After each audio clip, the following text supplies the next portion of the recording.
जय गुरुदेव।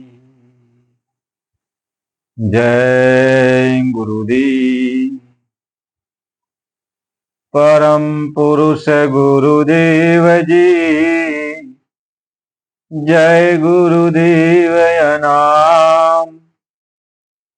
अलख यगम के पार में स्वामी तुम्हें प्रणाम। सतयुग से आज लो महिमा तेरो नाम। विविध भांति गाए सभी रवि के सौ क्या राम। दाता सबके ये कही सदा रहें गुरुदेव। तिनको लाख प्रणाम है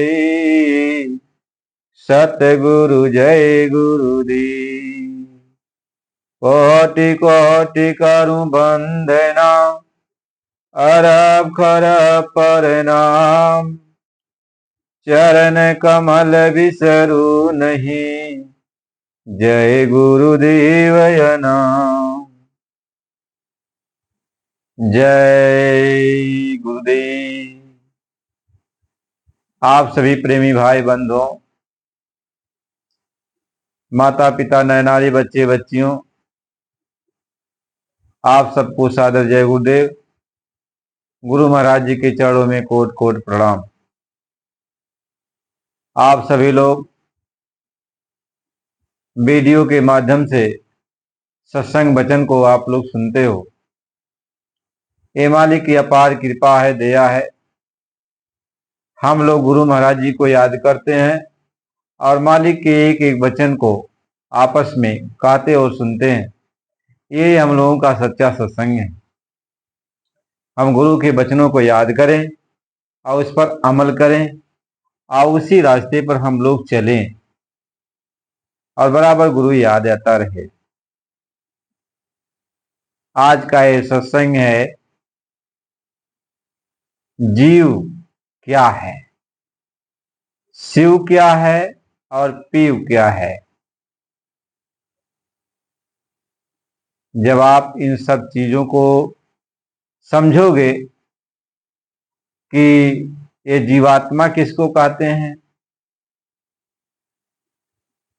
शिव आत्मा किसको कहते हैं और पी आत्मा किसको कहते हैं, यानी जीव क्या है और शिव क्या है और पीव क्या है, आज इसके बारे में हम लोग थोड़ा विचार करेंगे, चर्चा करेंगे। जब ये आत्मा अपने देश से चली, इसको महात्माओं ने अपनी बोली भाषा में इसको सूरत कहा। सूरत क्यों कहा? इसलिए कहा कि ये आत्मा इतनी सुंदर है कि इसके सुंदरता की कोई मिसाल ही नहीं। परमात्मा जितना सुंदर है उतना ही सुंदर आत्मा है। इसलिए संतों के द्वारा उनकी बोली भाषा में इसी आत्मा को सूरत कहा, सूरत कहा। और मालिक को शब्द कहा, शब्द स्वरूपी का को शब्द परम प्रकाश है। ऐसा प्रकाश है कि यहां उसका कोई मिसाल ही नहीं है। लेकिन यहां यदि इतना प्रकाश हो जाए तो यह देखो, सूरज में प्रकाश है लेकिन गर्मी कितनी है, गर्मी है। चंद्रमा में प्रकाश है, शीतलता है, लेकिन उतनी रोशनी साफ नहीं है, क्योंकि चंद्रमा में धब्बा है। लेकिन वो प्रभु जो है, वो परमात्मा जो है, प्रकाश तो बहुत ज्यादा है। कहा उसके एक ही रोम में कोटान कोट सूर्यों का प्रकाश है, एक एक रोम में। ऐसा पुरुष है, लेकिन उसके सामने आप चले जाओ तो आंख चौधी आएगी नहीं। नहीं, वह उसका जो प्रकाश है वह अमृत स्वरूप है। यानी आत्मा मालिक के स्वरूप को निहारते नहीं थकती,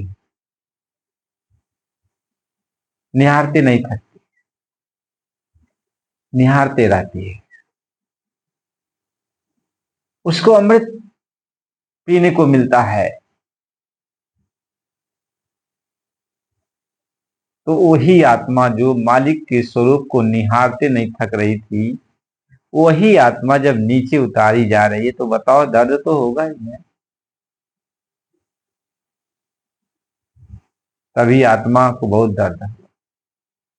आत्मा नीचे नहीं उतर रही थी तो वही मालिक ने कहा कि मेरी प्यारी सूरतें,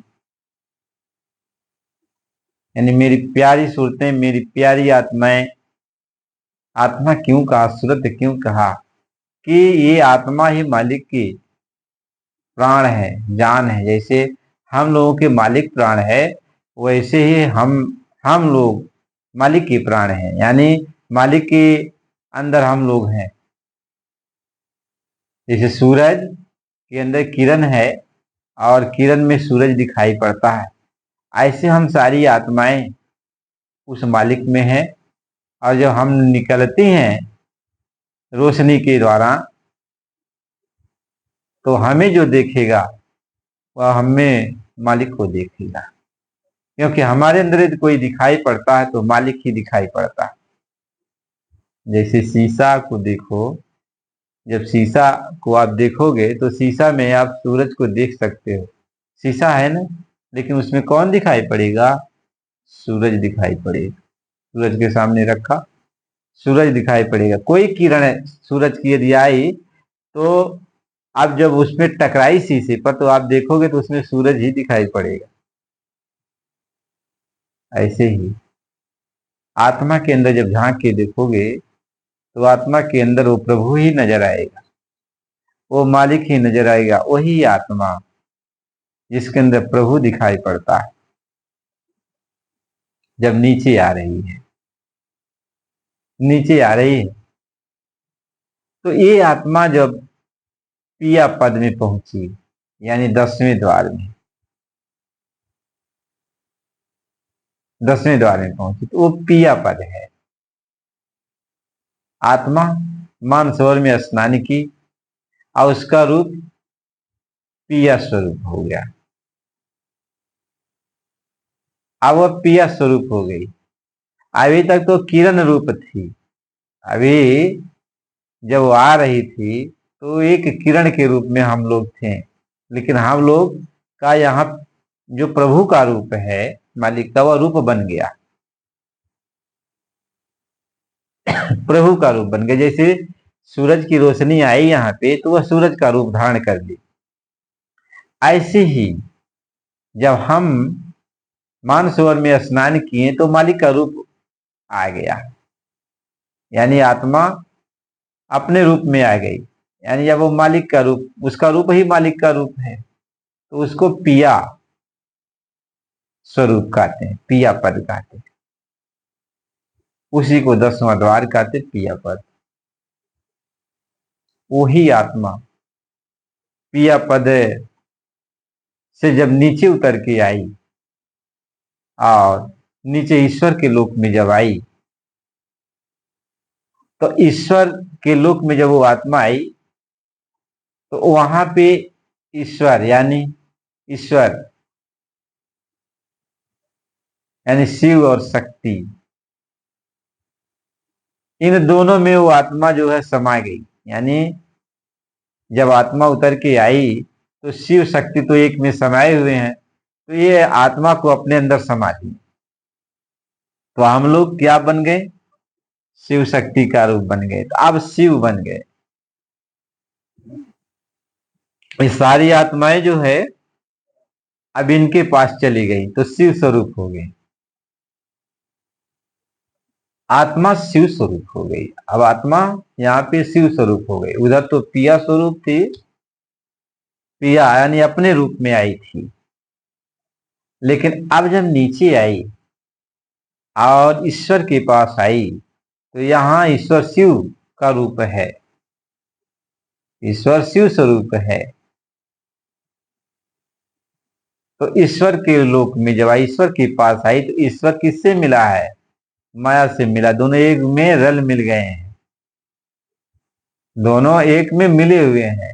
और दोनों एक में मिले हुए हैं तो उनका एक रूप बना है, ज्योति स्वरूप। दोनों का मिलकर एक रूप बना ज्योति स्वरूप, जिसको शिव शक्ति कहते हैं, अखंड ज्योति। अब उसमें आत्मा समा गई तो आत्मा का जो रूप बन गया वह शिव स्वरूप बन गया। आत्मा वहां शिव स्वरूपी है। अब वही आत्मा जब शिव स्वरूप को छोड़ दी और नीचे उतर के आई तो वही आत्मा अब जो है जीव स्वरूप बन गई। अब जीव स्वरूप, शिव स्वरूप को छोड़कर जीव का मतलब होता है अब आत्मा अकेली हो गई, बेचारी बन गई। यानी इसके साथ जो है अब नाना प्रकार के जो है लगाए गए, सैनिक लगा दिए गए कि ये आत्मा अब सैनिकों से अलग होके कहीं नहीं रह सकती है। यानी जो इसके सिपाही लगा दिए गए, अब सिपाही आत्मा को चारों तरफ से घेर कर रखें। आत्मा स्वतंत्र रूप से कोई काम नहीं कर सकती है, इसलिए आत्मा पे जीव बन गई। जीव का मतलब होता है बेचारा। अब आत्मा जहां जहां जाती है लोग घेरे घारे रहते हैं, घेरे घारे रहते हैं। मन बुद्धि चित्त अहंकार चारों तरफ से घेरे रहते हैं। उसके बाद इंद्रियां सब लोग घेरे रहते हैं, फिर विषय विकार घेरे रहते हैं। ऐसे जो है चक्र में आत्मा को सब घेरे हुए हैं। तो आत्मा यहाँ जीव का रूप धारण कर लिया, आत्मा में जीव बन गई। अब बेचारा होता चला जा रहा है, आत्मा बेचारी बनती चली जा रही है, जीव बनती चली जा रही है। अपने जीव का मतलब होता है कि अब अपने बस का नहीं रह गया, कुछ उसके बस में नहीं रह गया। कहे पर बस जीव और स्वबस भगवंता, और जीवन एक श्रीकंता। अभी जान लो, आदमी जब परवश हो जाता है, परवश हो जाता है, तो जब परवश बन गया तो वह जीव कहलाएगा। अब परवश हो गया तो जीव कहलाएगा। अब यहाँ ये आत्मा परवश हो गई, अपने बस में नहीं रह गई, अपने आप कुछ नहीं कर सकती, तो अब परवश हो गई। यानी अब जो है मन बुद्धि चित्त अहंकार इसके ऊपर हावी हो गए। जब तक कारण पर्दा इसके ऊपर था तब भी ये परवश नहीं थी, क्योंकि इसके ऊपर केवल पर्दा डाला गया था, आत्मा को पर्दा डाला गया। फिर भी आत्मा को अपने देश का अनुभव था, अपने देश की खबर उसको मिल रही थी, मिल रही थी। तब वो परवश नहीं बनी हुई थी। लेकिन जब इस स्थान पे वो आई तो इसके ऊपर मन बुद्धि चित्त अहंकार, जब अंकुश है, मन बुद्धि चित्त अहंकार का मतलब होता है अंकुश लगाया गया, तीन गुण लगाए गए, सतोगुण रजोगुण तमोगुण। ये ज्ञान का, रजोगुण तमोगुण और सतोगुण, ये ज्ञान का अंकुश लगा दिया गया, भोग का अंकुश लगा दिया गया, विषयों का अंकुश लगा दिया गया। जैसे मस्त हाथी के अंकुश लगाया जाता है, अंकुश से पिलवान बस में करता है, ऐसे आत्मा को चारों तरफ से जैसे हाथी को मस्ती में लाया जाए, और मस्त हो गई हाथी तो उसको अब पते नहीं है, बेसुध पड़ी। ऐसे आत्मा को विषयों का रस पिलाया जा रहा है। अब विषयों का रस पीकर आत्मा मस्त हो गई है, अब उसको होश नहीं है। अब ये लोग जिधर चाहते हैं आत्मा को पकड़ के लेके जाते हैं। अब आत्मा क्या हो गई? जीव बन गई, परवश जीव, अब परवश हो गई। तो परवश ऊपर के लोक में भी बन गई, ईश्वर के नीचे जब वो आई, जो भी लोक बनाए गए हैं वहां पे, तो उसमें वहां पर भी परवश हो गई। फिर वहां से नीचे देवी देवताओं के लोक में उतारा गया तो वहां भी परवश बनी, और फिर मानव शरीर में जब डाल दिया गया तब तो अब तक तो वहां परवश थी, लेकिन अब यहाँ परवश भी नहीं है, यहाँ तो उसका अस्तित्व मिट गया, उसको पता ही नहीं है मैं कौन। स्वर्ग आदि वैकुंठ लोकों में जब वो रही तब तो उसको कुछ अनुभव था, कुछ भी अनुभव, थोड़ा बहुत अनुभव हो रहा था, क्योंकि पर्दे नहीं पड़े हुए थे कर्मों के, तो अनुभव हो रहा था कि मैं कुछ और हूँ। क्षण क्षण के अपने देश की खबर आती रहती थी, तो चरकना तो लगा रहता था।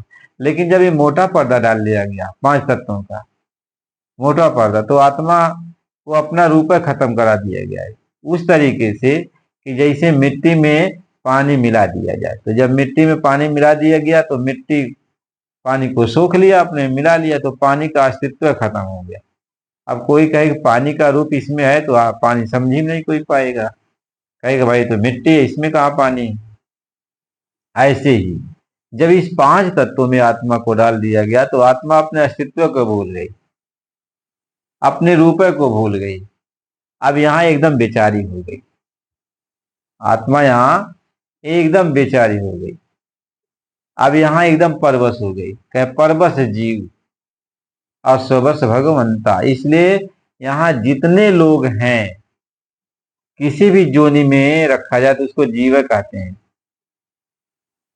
कहते पशु एक जीव है, कीड़ा मकोड़ा एक जीव है। अब इन सबको जीव कहा जाएगा, और मनुष्य में इस आत्मा को जीव कहा जाता है। ये आत्मा जीव है, केवल चेतनता इसमें है थोड़ा बहुत, लेकिन उसको उस चेतनता से इसको कुछ हासिल नहीं कर पाएगी। इसलिए आत्मा को भी यहाँ जीव कहा जाता है, मानव शरीर में भी इसको जीव कहा जाता है। यह शिव तभी बनती है जब इस पिंड को छोड़ देती है, 5 तत्वों को छोड़ देती है, और ऊपर के स्वर्ग आदि लोगों को पार कर जाती है, लिंग शरीर को छोड़ देती है, तब ये शिव शक्ति के मुकाम पर पहुंच जाती है। तो आत्मा वहां जो है शिव स्वरूप हो जाती है। तब आत्मा को इसीलिए कहा कि शिव शक्ति के मिलन से मुझको भैया आनंद, और मुझको मिला आनंद, मिला पानी में पानी। तो जब शिव शक्ति में मिल गया तो आनंद तो वहां है ही है, वहां तो कोई तकलीफ है नहीं, आनंद बहुत है, बहुत आनंद। ईश्वर के लोक में बहुत आनंद है, उसका बयान नहीं किया जाता, बहुत आनंद है। आत्मा बहुत सुखी हो जाती है, बहुत सुखी हो जाती है। लेकिन महात्मा उसको सारा भेद बताए रहते हैं, इसलिए आत्मा आगे चलती है। नहीं तो महात्मा यदि भेद न बतावे तो वहां से वो आगे एक कदम नहीं बढ़ सकती है, इंच मात्र भी आगे नहीं जा सकती। तो महात्मा तो यही कोई बढ़िया सुख मिल जाता है, तब आदमी भूल जाता है और कामों को, उसी सुख में रहने लगता है। वो तो अपरंपार सुख है, बहुत अपरंपार सुख है। तो वहां जब वो पहुंच जाती है आत्मा, तो शिव स्वरूप हो जाती है। अब वो अभी ज्योति स्वरूप हो जाती है, जैसे शिव ज्योति स्वरूप में बैठे हैं, वैसे वो अभी ज्योति स्वरूप हो जाती है। तो अब ज्योति स्वरूप बन गई, यानी शिव स्वरूप हो गई। तो आत्मा यहाँ पे जो है शिव स्वरूप हो जाती है। शिव शक्ति के मिलन से मुझको भैया, अब शिव शक्ति का रूप आत्मा बन जाती है। आत्मा अब उसी रूप में हो गई, जिस रूप में वो ईश्वर है उसी रूप में आत्मा भी हो गई। तो आत्मा अब शिव शक्ति के रूप में, इसी को भगवान राम ने कहा, और ये कि गोप्त मत सबही कहो कर जोई, और शंकर भजन बिना नर भगत ने पावे हुए। यानी जब तक शंकर भजन नहीं करोगे, यानी जब तक शिव शक्ति का रूप नहीं तुम पा जाओगे, तब तक तू आगे नहीं बढ़ सकता है। भक्ति वो जो है आगे जो मिलने वाली है, तुम आजाद होने वाले हो तो आजाद नहीं हो सकते हो। इसलिए महात्मा इस बात को समझाते हैं, इसी बात को इसलिए महात्मा समझाते हैं। शिव शक्ति के मिलन से मुझको भया आनंद, मुझको भया आनंद मिला पानी में। तो आत्मा जो है वहां जाके आनंदित हो जाती है। फिर शिव शक्ति जब के ऊपर आगे जब चलती है, गुरु कहते हैं नहीं अब आगे चलो। तो आत्मा जब आगे चलती है तो कारण पर्दा उतार देती है, चली जाती है 10वें द्वार में, तो वहां पिया पद को प्राप्त कर लेती है।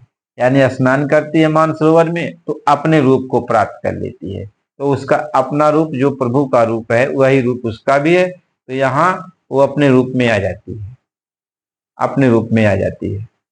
तो अपने रूप में राय आ जाती है। तो वहां एक प्रयाग राज जिसको कहते हैं त्रिवेणी संगम, वहां पे आत्मा स्नान करती है। अब त्रिवेणी संगम में स्नान करती है तो अपने घर की खबर आने लगती है, सतलोक की खबर आने लगती है।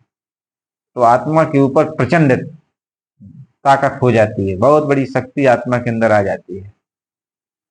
तब वो महाशून्य के मैदान को गुरु की कृपा से, यानी गुरु अपने अंदर आत्मा को मिलाते हैं और फिर जो है उस महाशून्य के मैदान को पार कर जाते हैं, अपने घर सचखंड अनामी धाम आत्मा चली जाती है। ये सब है।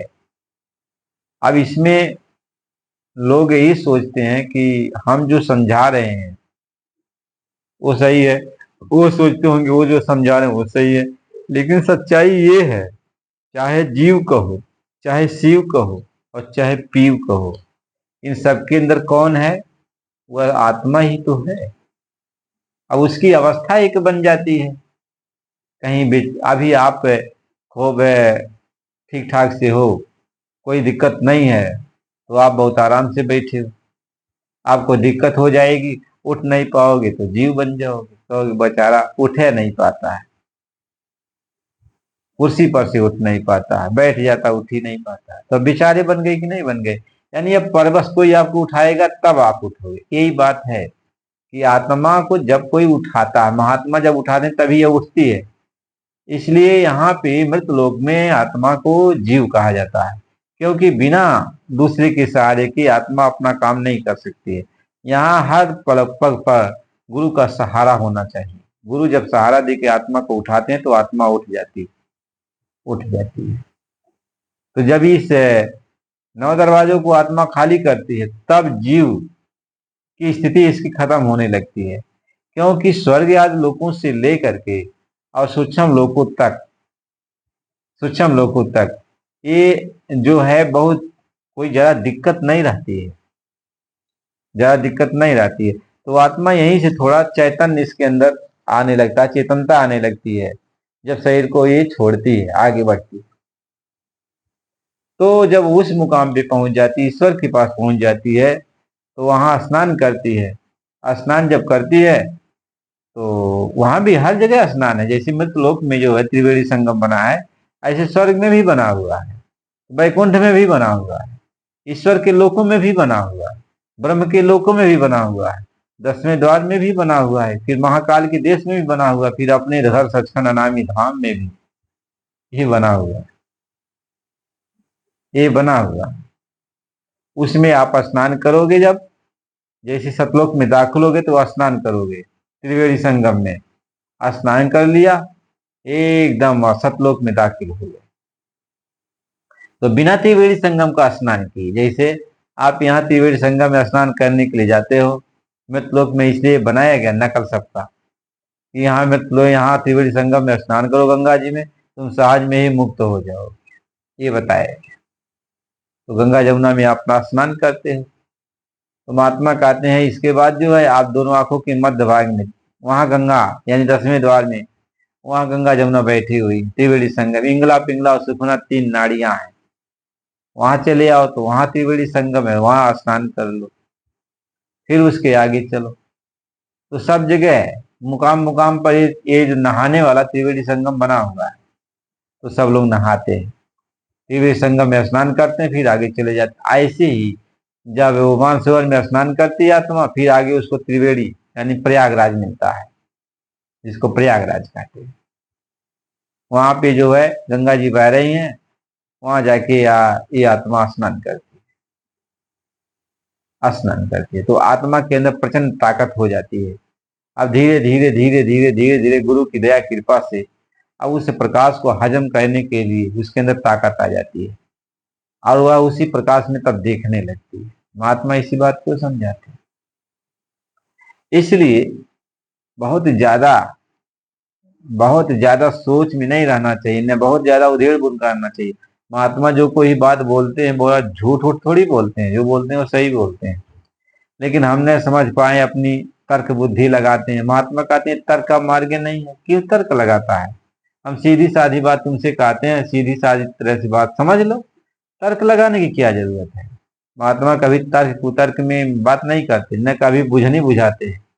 महात्मा जो होते हैं सीधे साधे भोली भाषा में बात करते हैं। कोई भी इंसान हो, कोई भी जीव जंतु हो, अपने अपने तौर तरीके से महात्मा की बोली भाषा को समझ जाता है। इससे कहा हित अनिहित पशु पंछी जाना, पशु पंछी भी अपना हित अनिहित जानते हैं, किससे हमारा हित है और किससे हमारा हित नहीं। महात्मा तो इसी बात को समझाते हैं। इसलिए प्रेमी भाई बहनों, बात को समझो ना।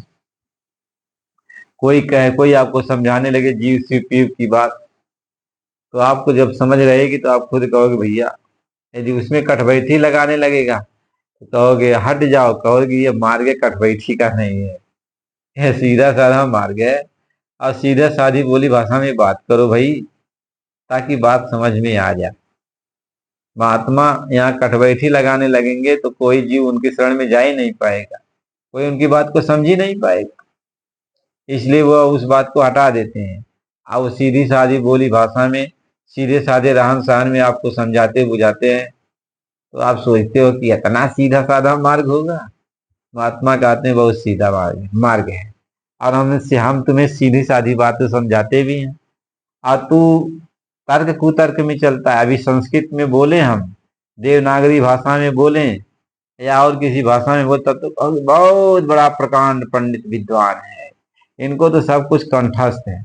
अब तुम्हारे बोली भाषा में, तुम्हारे हिसाब किताब से यदि हम बोलत है कि तुमसे मिलल जुलल रही, तब तो कहा हो हमरा ही जैसन बोलत है, हमरा ही जैसन जौन है मिलजुल के रात बा, तेरे पास कुछ बा थोड़ी। तब तई कह के उससे दूर हो जावा। तब तो ओकरे पास कुछ नहीं बा, अब और कुछ कुछ नहीं बा, लेकिन वह संस्कृत में बोली भाषा में बोले लगे तो कहा बहुत प्रकांड, बहुत ज्ञानी, बहुत समझदार। तब तई कहे लगे।